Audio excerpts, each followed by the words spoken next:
And now I invite Mr. Hermans to chair a panel discussion along with Dr. Gerhard Duda, Dr. Ian Cameron, Ludovic Garattini, and Professor Baiba Rivja. I'm very sorry I'm leaving you with only 30 minutes or not instead of 45, but I hope you'll manage. So the floor is yours.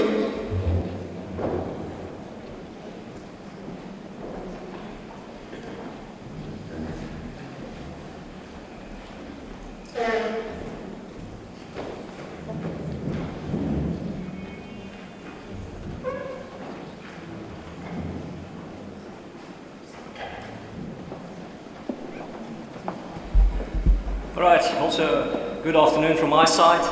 I have the privilege that I do not have to introduce to you the speakers at this session because they all have been introduced earlier, so that saves us 3 minutes. What I intend to do is, first of all, I'll ask all our panelists to give a reaction from their side on the event, and not necessarily directly linked to what we heard in the recommendations right now, because in the second round I want to come back to that with you, so that we basically can have 2 rounds here at the panel. Depending on the time that we have available, we will open up for any feedback or shouting or venting that may be necessary of brilliant ideas from your side in the audience. And then I wish to have words of conclusion also from the side of the European Commission. So without any further ado, Baiba, can I turn to you? Thank you. At first, I wanted to thank the Academy and the President and his team for the excellent job, and thanks as for the lively discussions, but also for the beautiful coffee breaks with nice cakes. And I want to applaud them.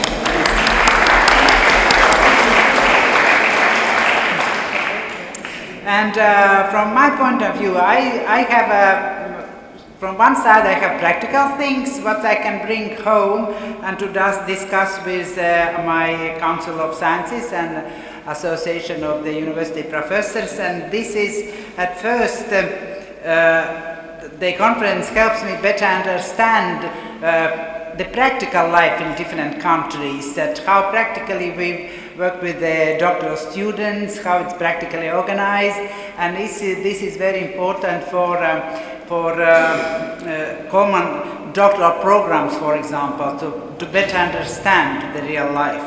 And the second is that the cost program discussion yesterday in the morning shows that how important is this step for young scientists to start his own career after the leading in the university, and also when maybe in this doctoral program, even if the doctorand see his supervisor once per 2 years, but anyway, it feels that someone supervised him, but how to start his life. And I think that we had here good examples of how to help, how to better prepare for this practical life. And this is Leibniz University of Hanover, their experience that Dr. Till Manning told us about the Graduate Academy. I think it's a very good idea. And also Penny Downley from the Bangor University, her experience with the case studies. And also I think the Munich University, that they organize doctoral student meetings with the different stakeholders for different fields where the young doctors can start their career after it. I think this is very important. And from other side, we can see that there are also some weak points in our country's research and higher education law. And after the discussions with the young researchers, I understood that there are also in real life, there are many excellent professors, but also terrible one.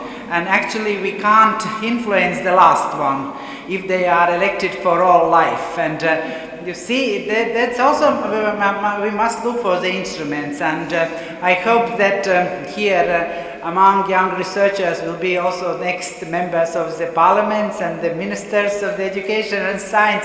But now use your institutions, your young research councils, and also to send this, to speak with the parliament members, to send the message them. There are possibilities to use the also instruments that the professors will work hard, some of them. And for example, in Latvia, we are elected all professors on open competition each 6 years. And we must show how many our doctoral students defend their PhD, how many citated publications you have, how much money you bring to the university, and these are instruments that can influence the system. And I think that I got a lot. Thank you. Thank you very much indeed, Barbara. Gerard, are you ready up for the challenge? Yes. Fire away. I have only two conclusions, so to say. First of all, I'm grateful to the organizers that they gave so many young researchers the possibility to speak and to show their thoughts and desires. So there is hope that the times of the lost generation of researchers, particularly here in Central, Eastern, Southeastern Europe, might be over, or at least it's possible to overcome these times. My second conclusion would be that indeed there are a lot of wonderful instruments on the table, and we could see them to improve situation of researchers and of the science and innovation system. A lot of possibilities to combine European excellence-oriented, structural funds-oriented and national funds. That's wonderful. But there's one but. All these efforts will fail if there is not the willingness of the member states to invest the 1% of national funds, of the national GDP into the research and innovation system. This is really the prerequisite, and this shows that a country is willing to do something for this system. And 1% is 1% for everybody. If you are less developed in innovation terms state or more developed, 1% is 1%, so it can be achieved. And then all these other things fall on, or can be based on fertile ground. Otherwise, I'm doubtful that this will help a lot. Thank you. I think this is a very clear message. The European research area starts at home, and it starts with the investment in the research and innovation system at GDP of 1% of the public sector. Ian, what's your take? Okay, thanks. Well, I sort of start by reflecting back to the Dublin conference in earlier this year that a number of people here were at. I was on the organising committee for that, and I think one of the broad conclusions we had from that conference was actually, I think we felt we knew a lot of the issues that we needed to tackle. We weren't sort of looking for necessarily for new ideas or things to do, but actually what really mattered was actually implementing things, making them happen, so that we didn't need new initiatives, maybe even didn't need new legislation, maybe. That didn't need new legislation, I said. But I think it's making what exists work better, and I think actually some of the discussions at this conference certainly were in that mould. I think coming from the UK position, I do see very clearly the influence that organisations like research councils who have funding, significant amounts of funding, we can actually have a lot of influence on the way universities work, in part due to actually giving people money, but also actually because just by virtue of the fact that we hand out that money, we can actually help to start shape the system.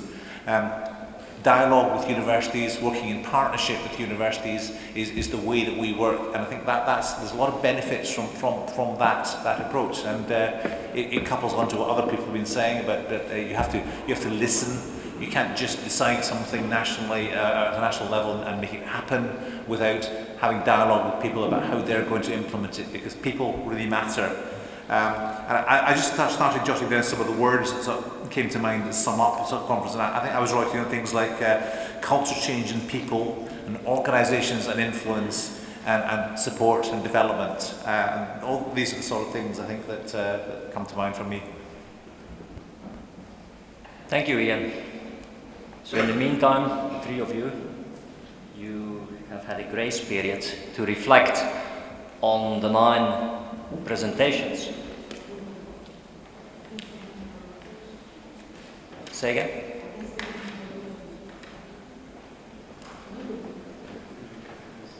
Where is he? But he's not there. I don't see Ludovic. You want to speak for Ludovic? Okay. Okay. I think that is unanimously agreed that you can speak for Eurodoc, because we want to hear what you have to say. Well, the microphone is my hands. Maybe I start and you can follow up. So, this was not arranged. I'm Aidis Tukas from Lithuanian Society of Young Researchers and Eurodoc. And I believe I will try to bring the point that Ludovic would. In the beginning of the conference, he asked one of the speakers regarding the ways in which information about the young researchers, early stage researchers is collected. And the core of the question was, how do you reach the people you're talking about? We're talking about investments to researchers, and lots of these investments are about, well, young people.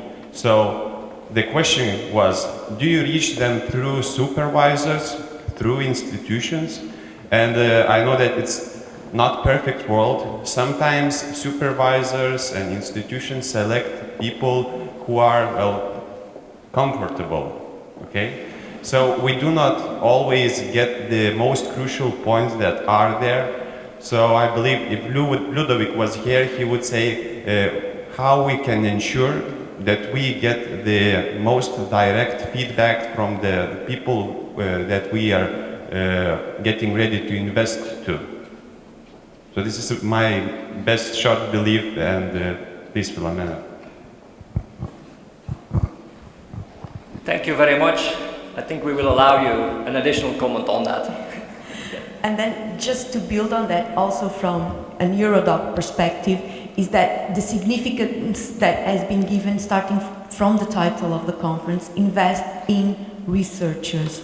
The acknowledgement of the significance of the human resources that are available for research in academia, and the acknowledgement of doctoral candidates and early stage researchers as full members of that academia, that they should be treated like any other member of the permanent staff working for research. And that's another huge issue that many people speaking here addressed, directly or indirectly, but needs to be tackled by the system. As I said, discussing the conclusions of the workshop, I was a rapporteur.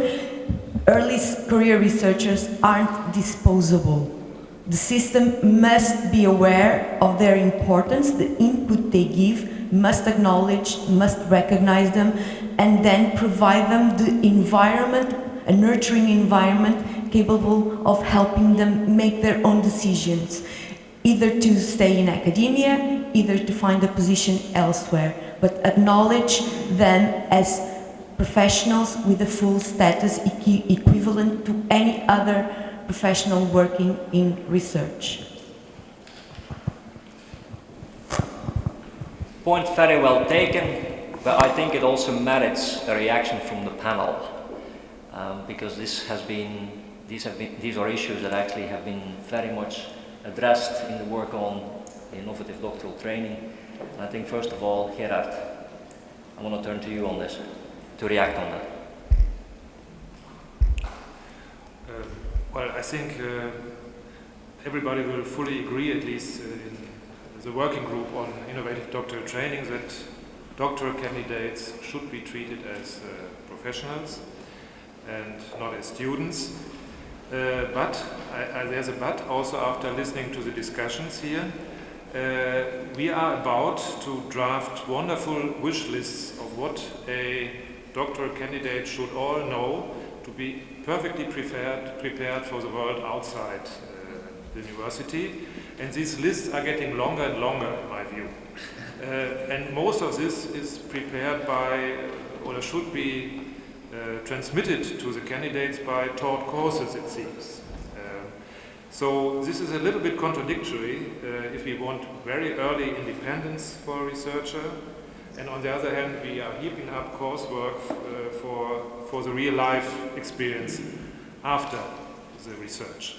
So I just would like to point to this fact. This is not a problem that cannot be solved. Of course it can be solved, but one could be careful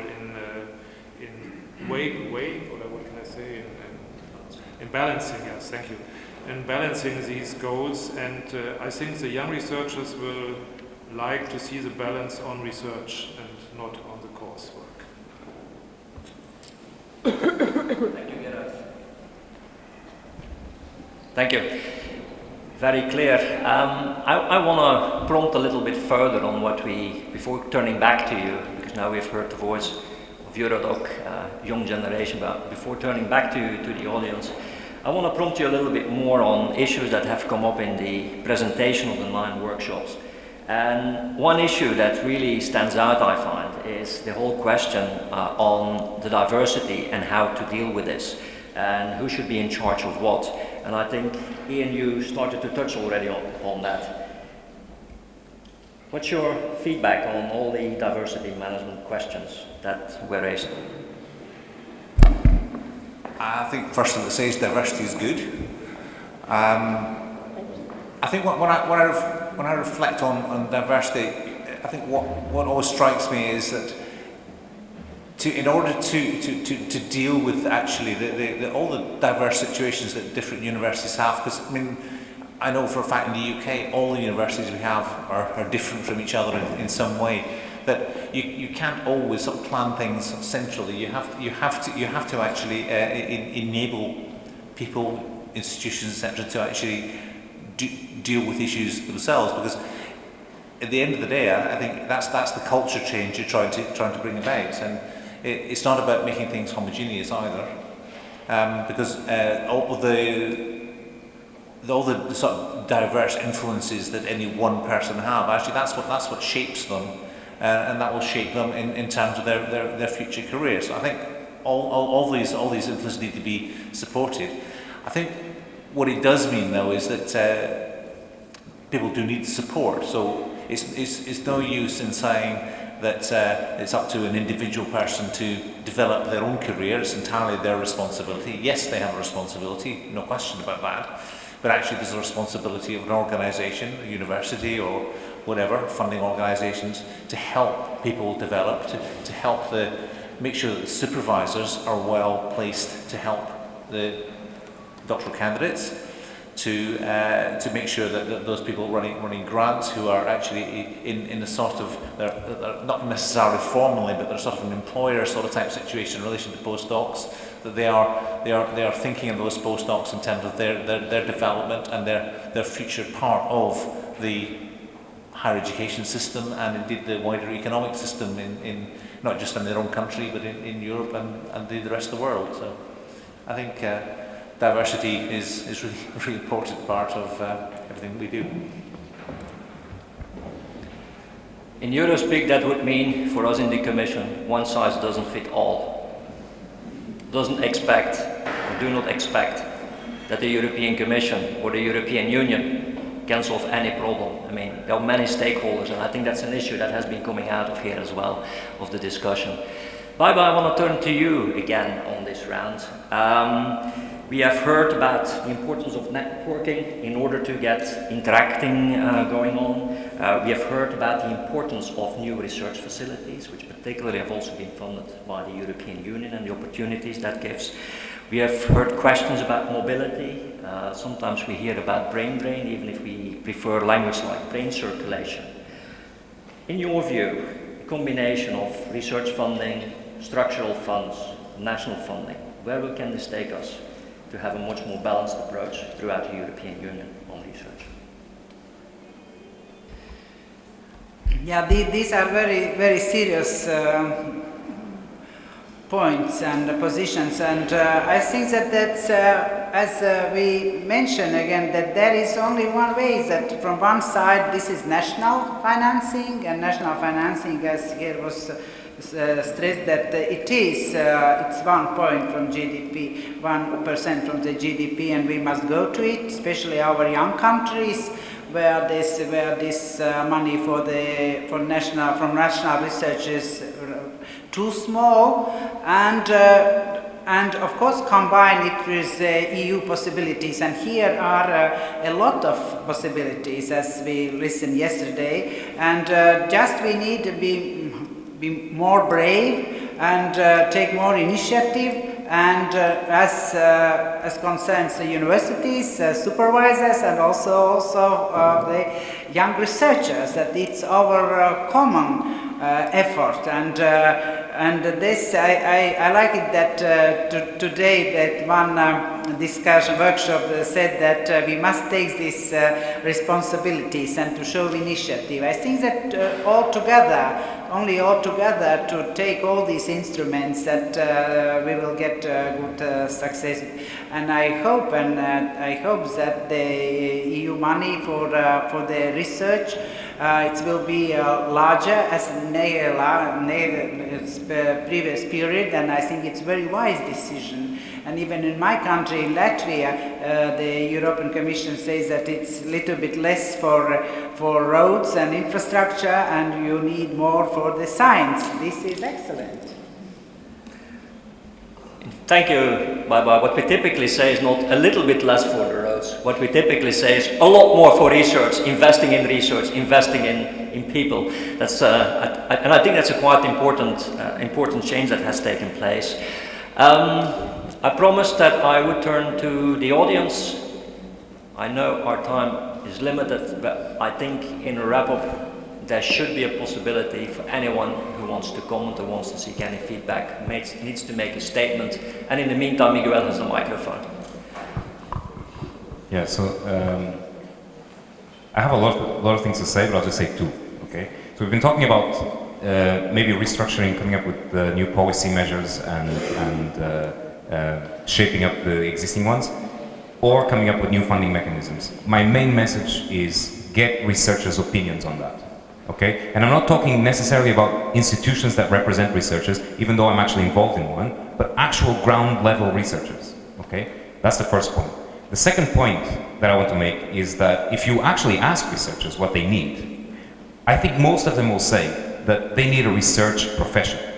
And they don't have that. They need a research career which can be stable. Because a lot of people's vocation is actually to do research. It is not to be academic teachers, it is not to be managers, it's to actually do high quality research. And there's a big gap, not only in funding, but also in policy, that does not allow that to happen. Okay, so those are my 2 points then.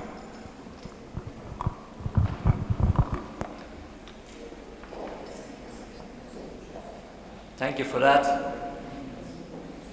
No feedback requested at this moment, but Lydia, you go next.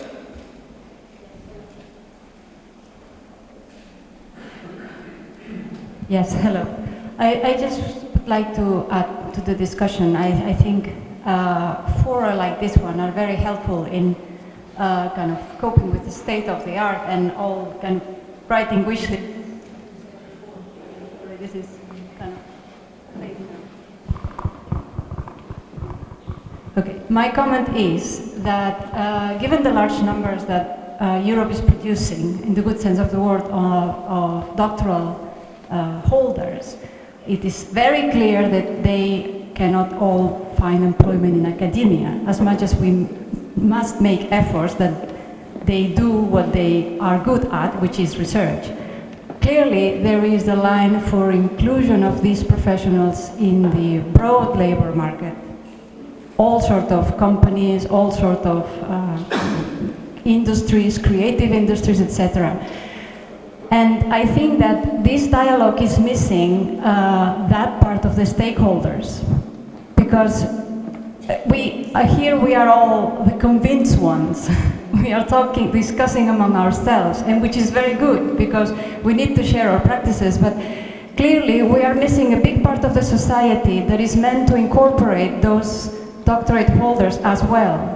So I don't know, maybe in the future we may think of some sessions or some specific actions that would involve in a more structured way, or as much as possible. I know it's very difficult, I know that very well, but I think we should try anyway. Next conference we need here again. Okay, very good.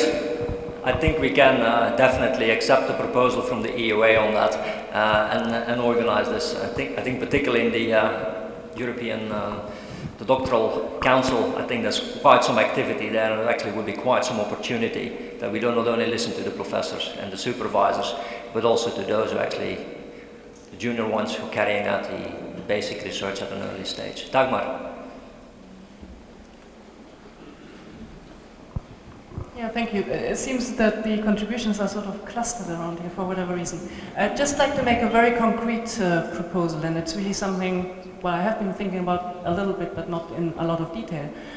Specifically in the session that Miguel was chairing, we kind of came to the conclusion that yes, mobility is good and it's helpful for some time, but at one point you really need to consolidate your career. And if you've been too mobile, that your chances for actually being able to do that become less and less in some way. And maybe wouldn't it be time for the Commission to also, rather than always just funding mobility, short-term projects that are not necessarily conducive to a long-term career development, to actually to come up with a new action that would really help researchers to get settled. And what I mean is, what I have in mind is something. There's a lot of talk going on recently about tenure track, for example. So couldn't we think of some kind of action along an activity, a scheme that is run by the Volkswagen Foundation in Germany, where you have a scheme, you provide funding for, I think it's up to 5 years, and it's actually co-funding, where the level of co-funding is going down, and it's only accessible to institutions that do make a commitment for the long-term integration of the researchers after the funding has run out. So I think that would be something really sort of saying, okay, we've been funding mobility for a long time, but now let's give these people actually a chance to have a long-term career, and let's support them in that. All right, thank you very much. So I only got from the left. Anyone on my right-hand side? Because if not, I think it's not. I wish to make also a couple of comments from my side, and a couple of points which actually reflect on the position in the Commission. When we ask researchers what matters to them, the answer that we always get is funding and jobs. So that is the top priority. Whatever survey we do, it always comes out on the top. And I think this event has been very, very well addressed to that. Very much on the new funding opportunities that will be coming into existence as of the 1st of January 2014.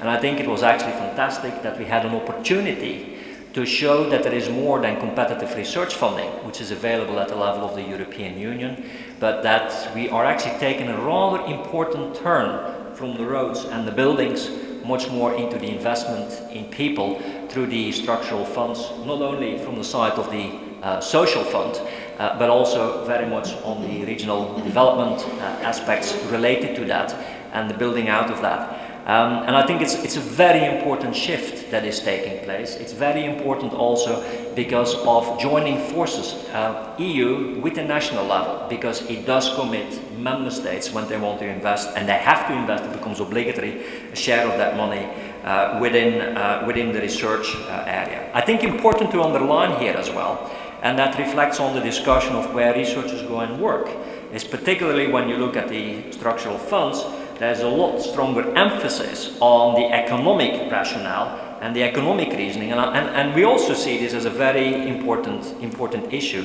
in particular also to address the divergence, which Fulvio yesterday was talking about very explicitly, and to deal with this.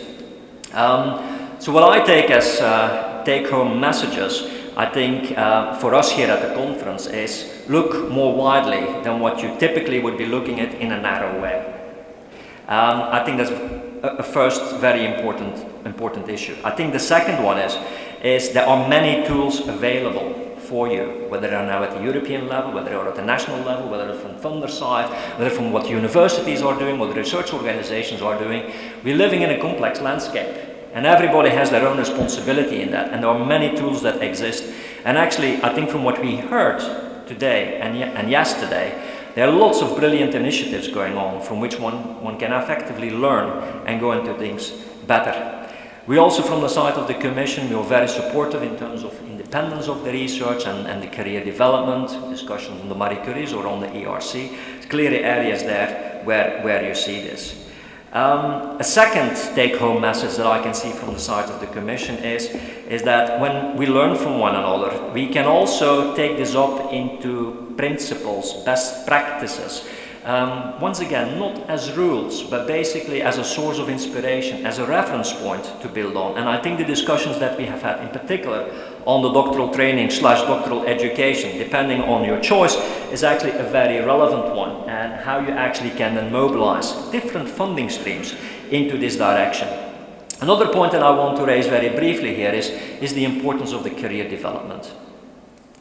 And I think this is an issue which we increasingly are starting to address in terms of their own skills development, but also in terms of the opportunities that are being provided, or the awareness for researchers to consider different pathways than only the academic one.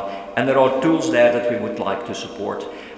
Even including on issues like tenure track. I mean, these are issues, I think, that will come on the European Union's agenda. We actually have proposed it as the Commission that we will start looking into this. This does not necessarily mean that we will immediately fund it. That's a different sort of question, but at least that we will raise this. So these were my comments on the event from the side of the Commission, very broad brush as a member of the panel.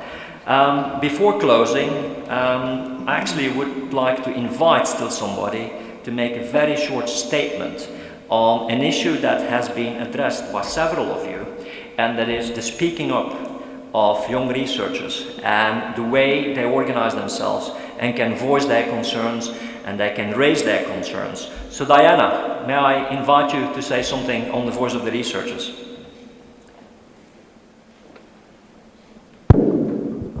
Yes, thank you very much, Stefan. For those of you who haven't yet met me, I'm Diana, and I'm one of the founding members of the Voice of the Research Multipliers group. For those of you who don't know what the VOR is, we were basically established in the spring last year by an open call from the Euraxis team of the European Commission, basically to act as an effective interface between grassroots researchers, the existing stakeholder groups, and the policy level. Now, what we're doing on Thursday and Friday next week, that's the 21st and the 22nd of November, is hosting the first Euraxis Voice of the Researchers conference in Brussels. Now, this is going to be a truly bottom-up and innovative event. We're inviting over 200 researchers from all over the EU. That's all ages, countries, disciplines, you name it.